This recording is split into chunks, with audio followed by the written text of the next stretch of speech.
1.3 में 6th question पर है। हम 6th क्वेश्चन करते हैं। देखें, look at the several examples of rational number in the form of p upon q where q should not be 0, where p and q are integers with no common factor other than 1 and having terminating decimal representation expansions. Can you guess what property q must satisfy? तो इसका मतलब ये है कि आप कोई भी examples, काफी सारे एग्जाम्पल्स ऐसे हो सकते हैं रैशनल नंबर्स के जिनका जो डेसिमल एक्सपेंशन है, रैशनल नंबर्स जो p अपॉन क्यू की फॉर्म में है और उनका डेसिमल एक्सपेंशन टर्मिनेटिंग है। तो टर्मिनेटिंग होने के लिए किसी भी रैशनल नंबर के टर्मिनेटिंग डेसिमल एक्सपेंशन होने के लिए कोई खास प्रॉपर्टी होती है क्या? तो जरा हम फाइंड आउट करते हैं। कुछ ऐसे नंबर्स लेते हैं, कुछ ऐसे रैशनल नंबर्स लेते हैं जिनका डेसिमल एक्सपेंशन टर्मिनेटिंग है और उनसे ये फाइंड आउट करने की कोशिश करते हैं कि क्या प्रॉपर्टी ऐसी निकल के आ रही है। तो जरा देखें आप, जैसे 1/2 है, 2 से 1 को आप डिवाइड करेंगे तो 0.5 आएगा। कितना आएगा? 0.5। 0.5 का मतलब ये टर्मिनेटिंग डेसिमल एक्सपेंशन है। और इसको हम ऐसे भी कर सकते हैं 1/2, इसमें अगर हम ऊपर 5 से और नीचे 5 से मल्टीप्लाई करेंगे तो ये हो जाएगा 5/10। 5/10, ठीक है। और जो इसमें आया था पहले 5 इसे 2 × 5 लिख लें आप, ठीक है। जरा आप ध्यान रखें इसको। ऐसे ही 1/4 को कहते हैं हम 0.25। 0.25 4 से 1 को डिवाइड करोगे 0.25 आएगा। और 0.25 को आप ऐसे लिख सकते हो, 0.25 है ना, इसके नीचे 1 लेंगे, पॉइंट हटाओगे तो 0 आ जाएगा। यानी इसे लिखेंगे 25/100। 25/100 इसे आप फर्दर स्प्लिट करोगे तो ये हो जाएगा 25/10 × 10। और इसके आगे फैक्टर करोगे तो हो जाएगा 25/5 × 2। 5 × 2 ये हो जाएगा 25/5 to the power 2 × 2 to the power 2। Next 7/8 है। 7/8 है और 7/8 को अगर हम 8 से 7 को डिवाइड करोगे तो आएगा 0.875।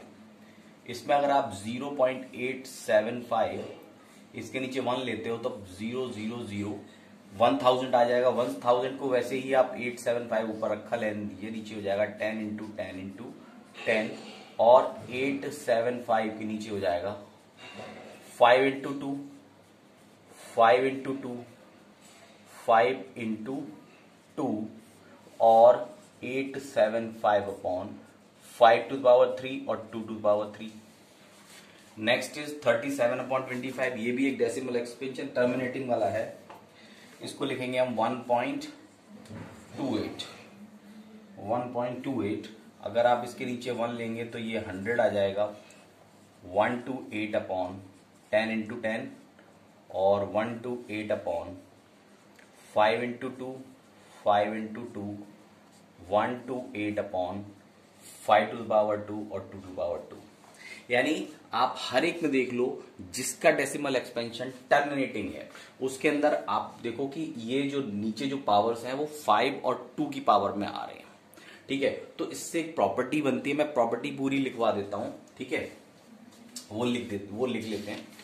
वो है, if the denominator of a rational number, मैं यहां लिख देता हूं छोटा छोटा, if the, so we can say, ऐसे करके लिख दो, सो वी कैन से, यहां से लिख देंगे, so we can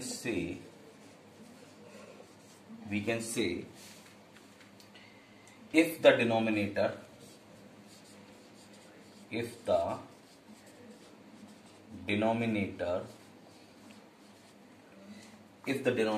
of a rational number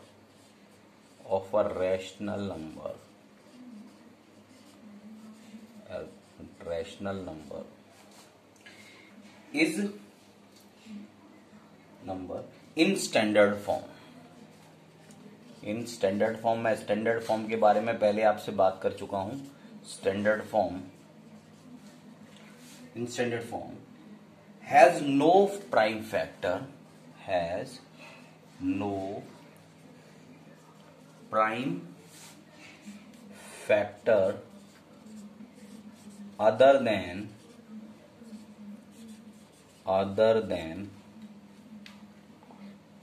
2 or 5, then and only then and only then it can be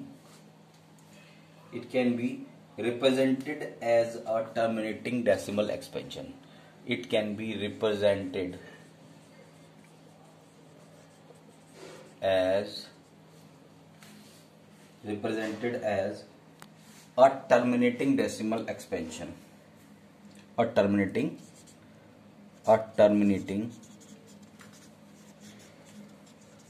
decimal expansion या डेसिमल। ठीक है, तो अगर या तो 2 या 5 की पावर में या 2 और 5 दोनों की पावर्स में अगर डिनोमिनेटर है किसी भी रैशनल नंबर का, तो उसका जो डेसिमल एक्सपेंशन होगा that will be a decimal terminating decimal expansion. ठीक है, तो आप इसे एक स्क्रीनशॉट कर सकते हो, ये आपको आंसर में लिखना है। और इसके बाद आते हैं नेक्स्ट क्वेश्चन पर।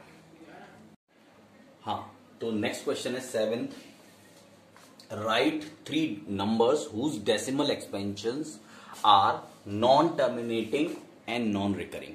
तो आपको non terminating non recurring number यानी इर्रेशनल नंबर्स लिखने हैं। कोई से भी एग्जांपल इसके अंदर आप कर सकते हो जो नॉन टर्मिनेटिंग और नॉन रिकरिंग हो। तो मैंने बताया आपको कि आपको अपने हिसाब से बनाना होता है 0.1 001 0001 एंड सो ऑन।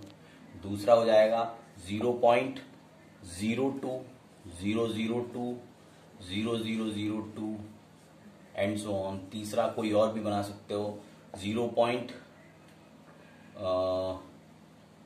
003 0003। इस तरह से बहुत सारे नंबर्स हो सकते हैं। ठीक है, तो बस ये जो है non terminating non recurring number है, क्योंकि इनमें जीरोस बढ़ते जाते हैं या आप 3 को बढ़ाते जाइए, कोई सा भी कैसे भी कर सकते हैं। ठीक है, तो ये हो गया हमारा 7th क्वेश्चन। आते हैं 8th पर। हाँ स्टूडेंट्स, 8th क्वेश्चन है, 8th है find 3 different irrational numbers between the rational numbers 5/7 and 9/11। तो 5/7 और 9/11 के बीच में आपको 3 इरेशनल नंबर्स चाहिए। इसके लिए क्या करोगे आप, पहले 5/7 को डेसिमल फॉर्म में लेंगे और 9/11 को भी डेसिमल फॉर्म में लेंगे। जब इनके डेसिमल फॉर्म में इनको लेने के बाद उनके बीच में ऐसे नंबर्स हम लिख सकते हैं जो नॉन टर्मिनेटिंग नॉन रिकरिंग होते हैं। तो सबसे पहले अगर आप 5/7 का वैल्यू निकालोगे, 5 को डिवाइड करोगे 7 से, तो 5 को डिवाइड करोगे जब आप 7 से, तो आंसर आ रहा है आपका, सीधा मैं लिखता हूं उसको वरना ये काफी टाइम ले लेता है।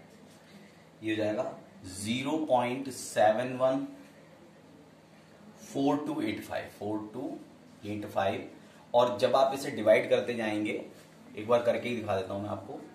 5 को डिवाइड करेंगे 7 से, ठीक है, 0.0 बढ़ाएंगे तो 7 7 जा 49, कितना आएगा 7, सॉरी 1, 0 बढ़ाइए 7 बन जा 7, 3 आएगा 0, 7 4 जा 28, ठीक है, 2 आ रहा है 0, 7 2 जा 14, फिर 6 आएगा 0, 7 7 जा 49, 7 8 जा 56, 8 जा 56, 4 आ रहा है 0 आ जाएगा, तो 4 0 आ रहा है तो 7 5 जा 35 और फिर से मेरे पास 5 बच रहा है। इसका मतलब है अब इसके बाद ये रिपीट होने लगेगा, तो यही वाली वैल्यू इसकी है। और दूसरा आप कर रहे हो दूसरा 9/11, जब 11 नीचे होता है तो हमारे पास नॉन टर्मिनेटिंग रिपीटिंग नंबर आता है। जब भी 9 होता है 11 होता है तो ठीक है, तो 9 को भी डिवाइड कर दो आप 11 से, ठीक है, देखते हैं इसका वैल्यू कितना आ रहा है।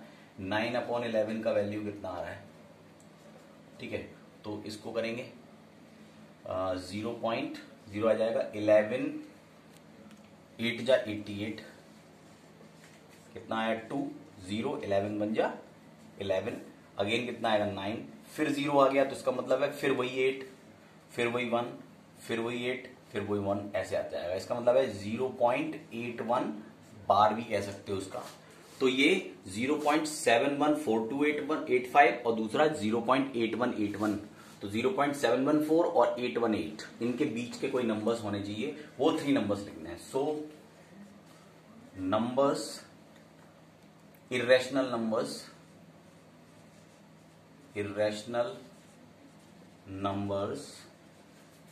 between 0.714285 and 0.8181 है ना। ये हो जाएगा 0.75, 0, 7500, 7500, 75, 4 times 0 एंड सो ऑन। पहला नंबर हो गया। दूसरा आ जाएगा 0.800800080000। तीसरा हो जाएगा 0.8181, 811, 811, 8, 4 times 1 8 एंड सो ऑन। ठीक है, तो ये तीनों इस तरह से कोई भी नंबर आप लिख सकते हैं जो नॉन टर्मिनेटिंग नॉन रिकरिंग होगा, तो वो इस आंसर में लिखा जा सकता है। तो ये आंसर हो जाएगा। आप इसे स्क्रीनशॉट करके नोट कर लीजिए। मैं आता हूं नेक्स्ट क्वेश्चन पर। लास्ट क्वेश्चन है ये।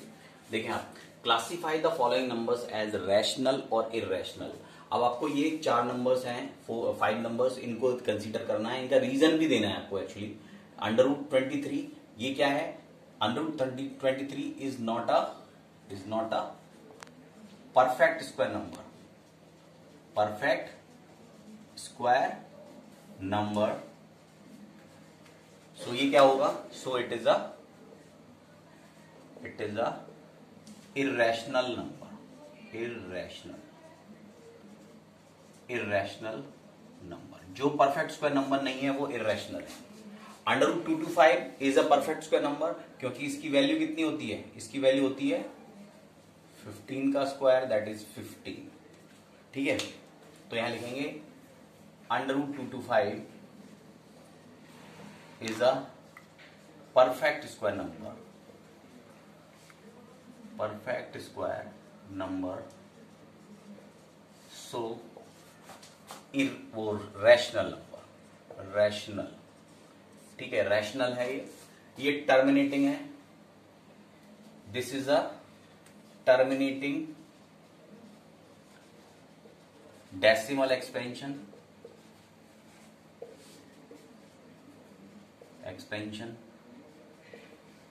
सो रैशनल।